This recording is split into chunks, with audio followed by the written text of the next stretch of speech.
one more time. Today, we begin a new chapter in our journey through the book of Exodus, chapter 13. We begin with verses 1 and 2, reading, "And the Lord spake unto Moses, saying, Sanctify unto me all the firstborn. Whatsoever openeth the womb among the children of Israel, both of man and of beast, it is mine." What he speaks to Moses here seems to have taken place at Succoth. Again, that's my opinion, because they haven't left Egypt yet. In chapter 12, they were getting ready. They were in the preparation part. They had borrowed plenty of material, or a lot of material, from the Egyptians. The firstborn had been slain, and so they had been given the command by Pharaoh to get out of this land. And of course, they got ready. But chapter 13 is not this story of their departure, the parting of the Red Sea, the traveling across. We don't get to that till chapter 14. So this is one reason it seems like that maybe this is where they're in Succoth, when the Lord's saying, sanctify all these firstborn. This word sanctify, Kodesh, as it is,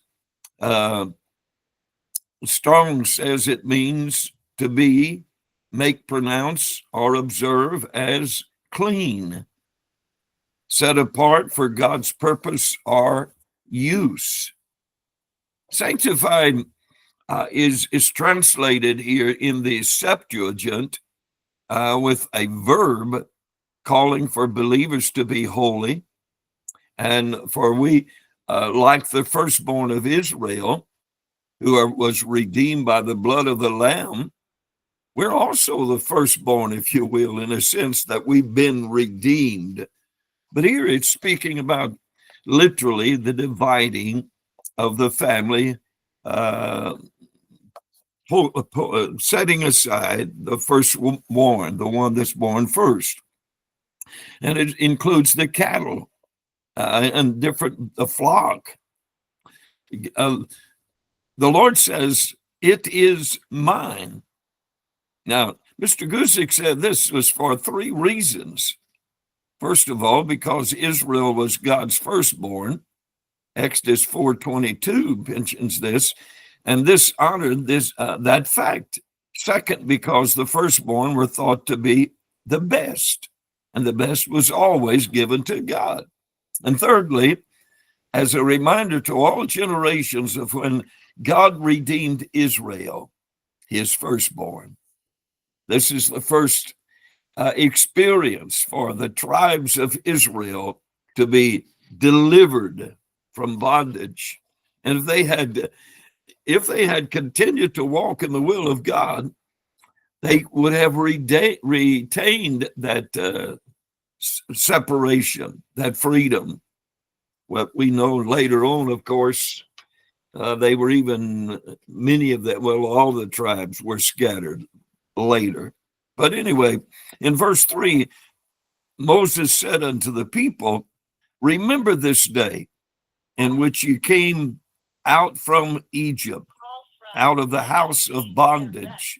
For by strength of hand, the Lord brought you out from this place. There shall no leavened bread be eaten. Remember this day. So again, we're talking about a very momentous occasion when they shall leave this land of bondage.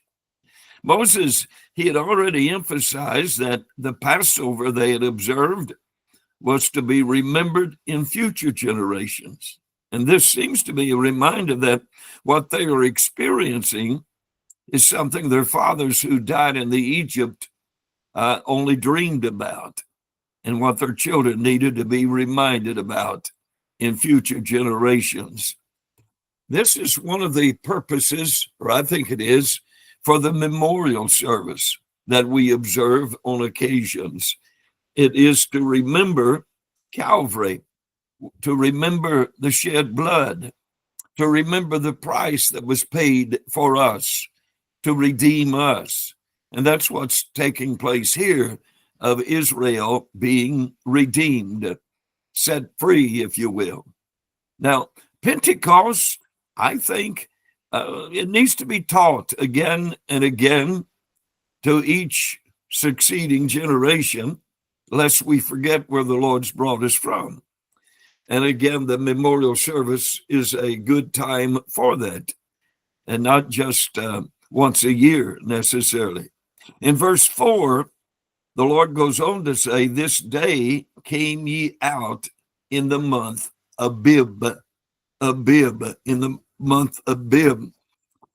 This speaks of a particular time, which would be, as in our calendar, would be in March and April, usually in both months, part of both months.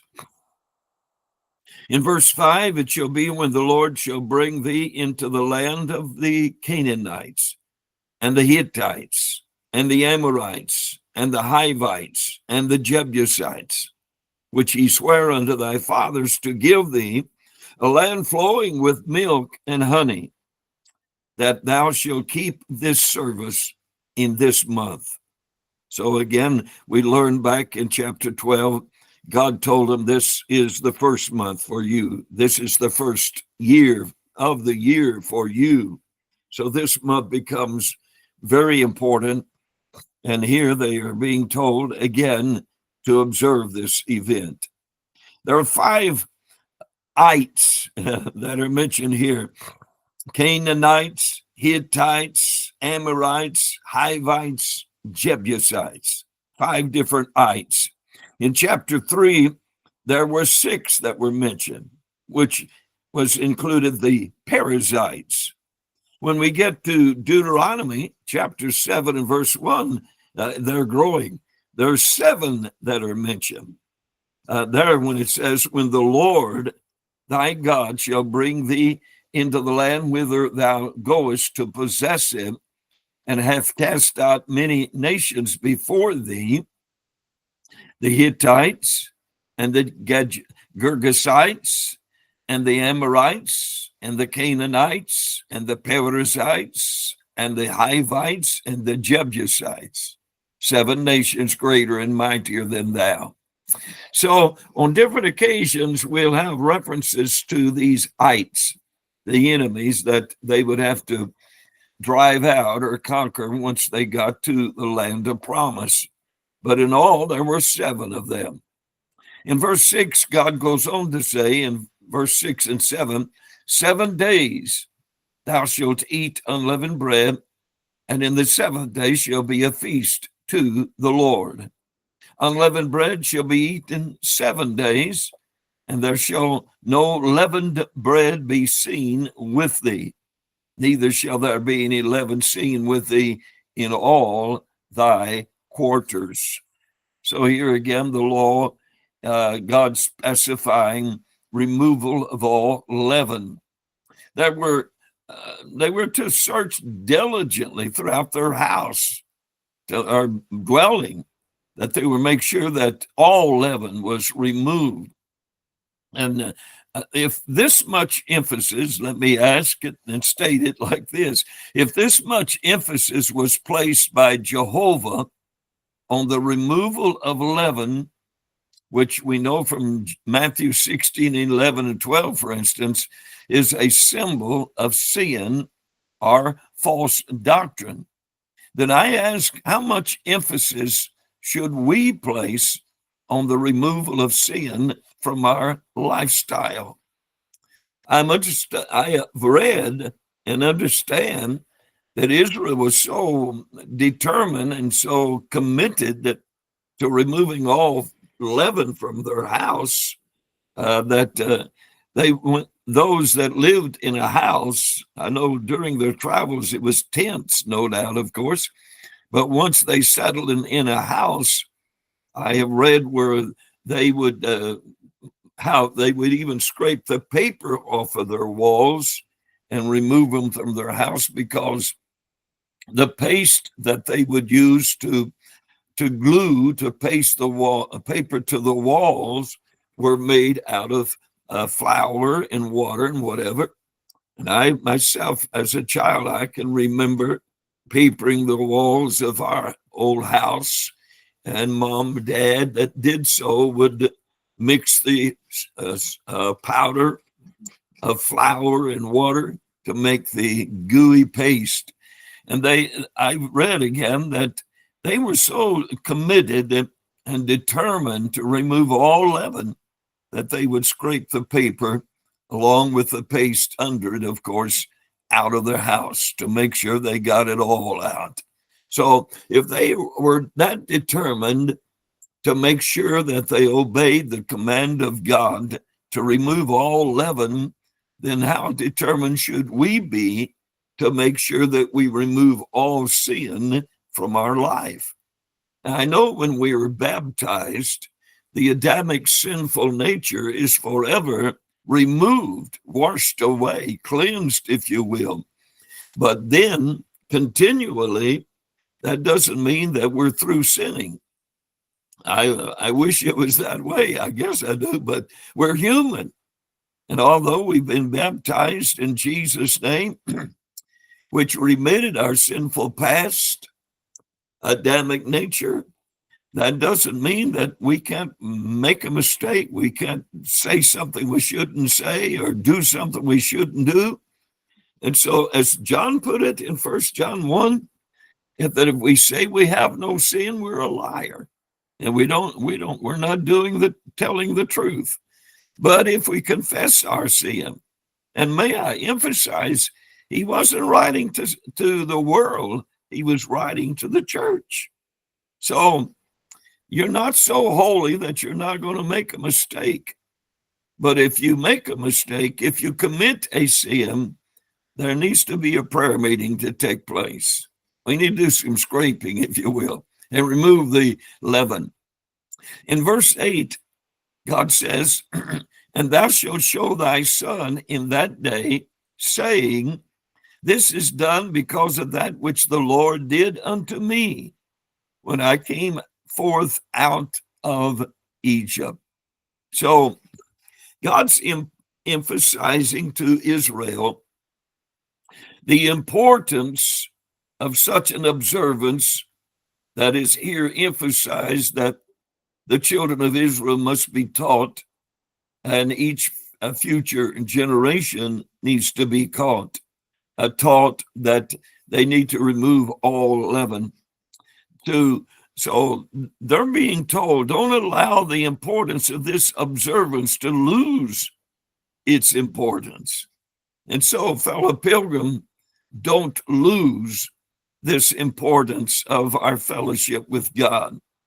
Don't stay away from God. If you err, get back, pray through, remove, do some scraping. In verse 9 and 10, God says, it shall be for a sign unto thee upon thine hand, and for a memorial between thine eyes, that the Lord's law may be in thy mouth. For with a strong hand hath the Lord brought thee out of Egypt. Thou shalt therefore keep this ordinance in his season from year to year.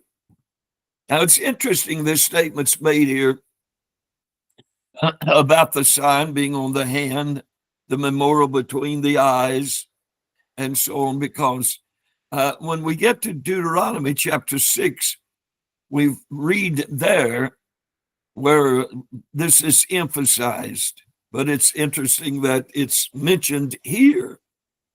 In future generations, they would use what is called phylacteries or tefillin that Jews to this very day continue to wear.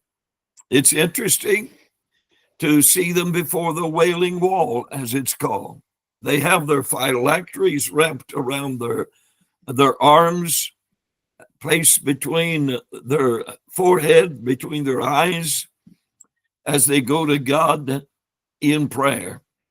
Now, by the time that Jesus came on the scene, some 1,500 years after this event in Exodus, it had become more of a show to the people, along with other things that the elders had added to the law. Jesus, he put it this way in Matthew 23:5, when he was rebuking those Pharisees and Sadducees and whatever. He said, but all their works they do for to be seen of men.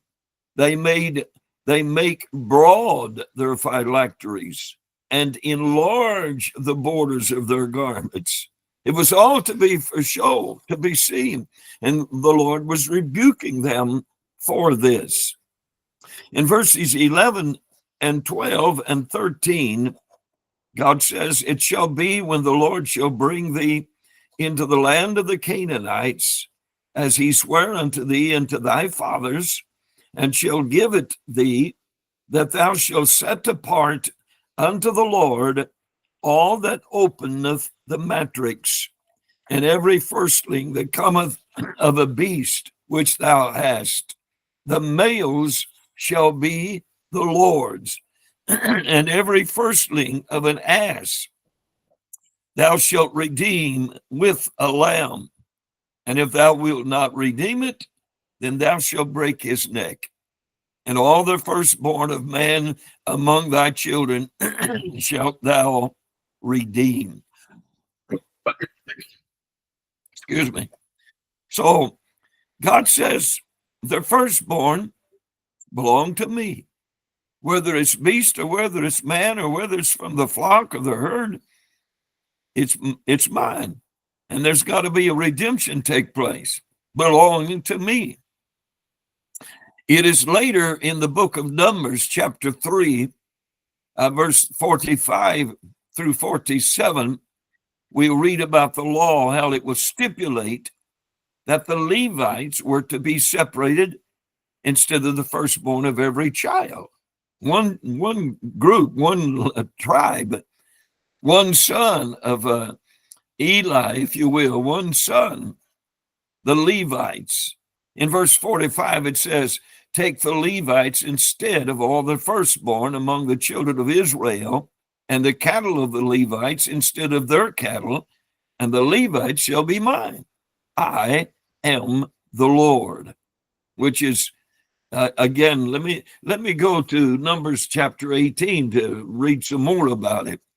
In verse 15, there we read about the firstborn, and everything that openeth the matrix in all flesh, which they bring unto the Lord, whether it be of men or beasts, it shall be mine, shall be thine. Nevertheless, the firstborn of man shalt thou surely redeem, and the firstling of unclean beasts shalt thou redeem. And then go on in verse 16 of Numbers 18. And those that are to be redeemed from a month old shalt thou redeem, according to thine estimation, for the money of 5 shekels, after the shekel of the sanctuary, which is 20 gerahs. So interesting, so much emphasis is placed upon this, that the importance of giving to God that which belongs to him. I like the comments of Joseph Parker. Joseph Parker was a writer of many, many, many years ago, long before my day even. But anyway, Mr. Parker wrote, every firstling of a donkey thou shalt redeem with a lamb. Little things are made important in the scriptures. This is an apparently out-of-the-way incident. Out of the way? What way? Out of our way, possibly, but what is our way? A little path leading nowhere, a road we have made with which to please ourselves, to go up and down upon, and supposed to be the universe. The end of quote. Interesting. Well, then let's read verses 14 and 15. And it shall be when thy son asketh thee in time to come, saying, What is this? That thou shalt say unto him, By strength of hand the Lord brought us out from Egypt, from the house of bondage. And it came to pass, when Pharaoh would hardly let us go, that the Lord slew all the firstborn in the land of Egypt, both the firstborn of man and the firstborn of beast. Therefore I sacrifice to the Lord all that openeth a matrix, being males, but all the firstborn of my children I redeem.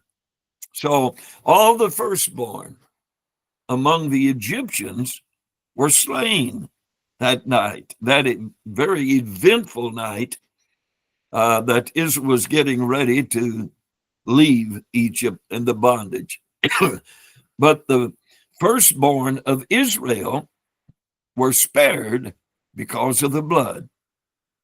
So the firstborn of the animals were to be sacrificed, as they belong to Jehovah. And if the animal, such as was mentioned in verse 13, which is not a sacrificial animal, would either have to be redeemed by a lamb, or the animal would have to be killed by cutting its head off. That would be the exemption, the exception. In verse 16, it shall be for a token upon thine hand, and for frontlets between thine eyes, for by strength of hand the Lord brought us forth out of Egypt. So there was to be a continual reminder of the significance of what took place that night in Egypt, which led to their deliverance from Egyptian bondage. So this entire chapter here, it appears to me to be a message to Moses, I guess we can say, to put in the records, because again, I'm repeating myself, they haven't left Egypt yet. They don't do that until chapter 14. But anyway, there would be a continual reminder, and it would be very important that they do this.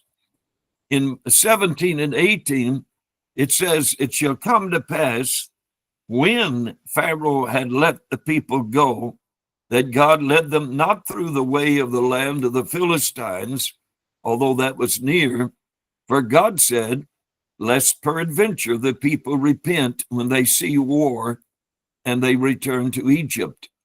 Verse 18, But God led the people about through the way of the wilderness of the Red Sea, and the children of Israel went up harnessed out of the land of Egypt. So now this as well is telling us how they're going to get out of this land, how they're going to make it, and it's not going to be not the easiest route, because of the situation, the things that are taking place, that they are, after all, what they're doing is something they have never done before. And so God, in his mercies, is leading them in the way that he wants them to be led. Because after all, they got to make it to Mount Sinai. So anyway, the route to Canaan, if it went along the coastline, I guess we could say it that way, was only a few days if they went along the coast and through the land of the Philistines. But the Philistines, as we know from our study, was a warlike people that were accustomed to fighting against every enemy. Israel, obviously, they weren't acquainted with warfare, although they'd have to fight the Amalekites on their way later. But it's likely facing the Philistines only a day or so from fleeing Pharaoh's armies would have resulted probably in defeat. unless Jehovah intervened like he did for the Amalekite when the Amalekites were fought against.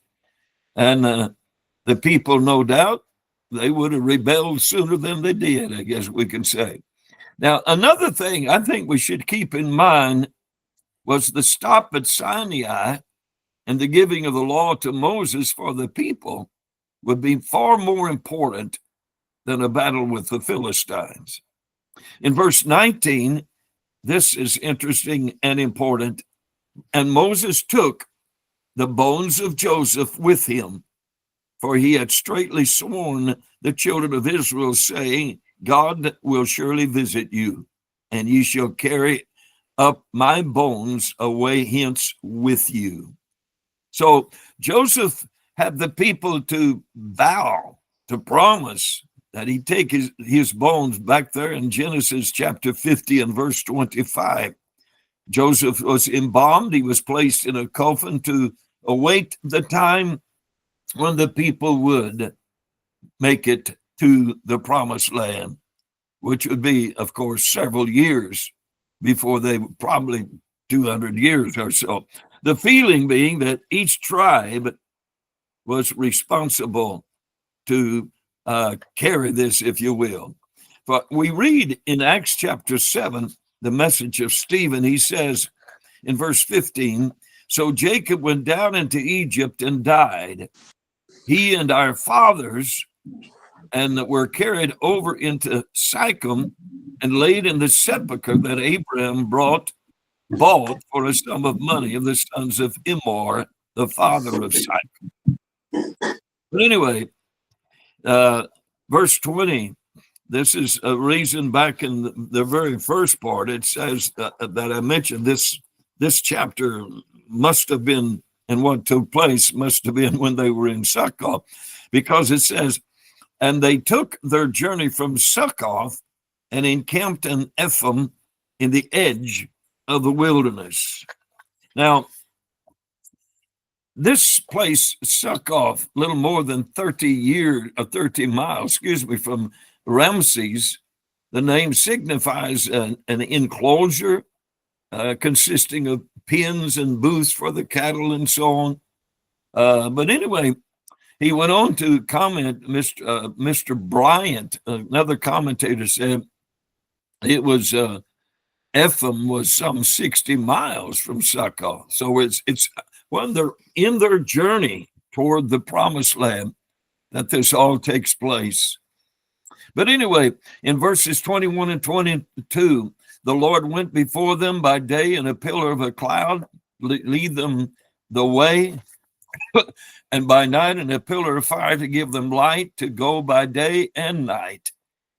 He took not away the pillar of the cloud by day, nor the pillar of fire by night from before the people. This is the Lord emphasizing their protection, their guidance, how that they are going to be guided through the wilderness when they get out. And again, I'm repeating myself, but it's interesting, this whole chapter, what it deals with.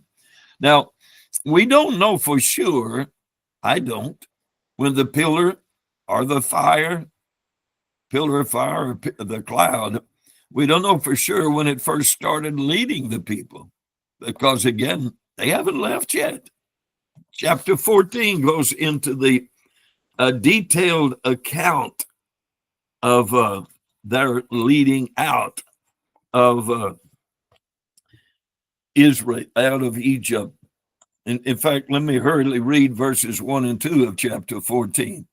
The Lord spake unto Moses, saying, speak unto the children of Israel, that they turn and encamp before Pihahiroth, between Migdol and the sea, over against Baal-zephon, before it shall ye encamp by the sea. So they're leaving in chapter 14. They're on their way out. But chapter 13 is certainly a time of instruction and direction to Moses that would be given to the people of Israel. So anyway, interesting. We're on our journey. We're getting ready to get out. We're getting ready to go toward the land of promise. My. That concludes our study today. God bless you, Brother Michael, Sister Jacqueline, to your wonderful family, and to the church at Dewa. God bless.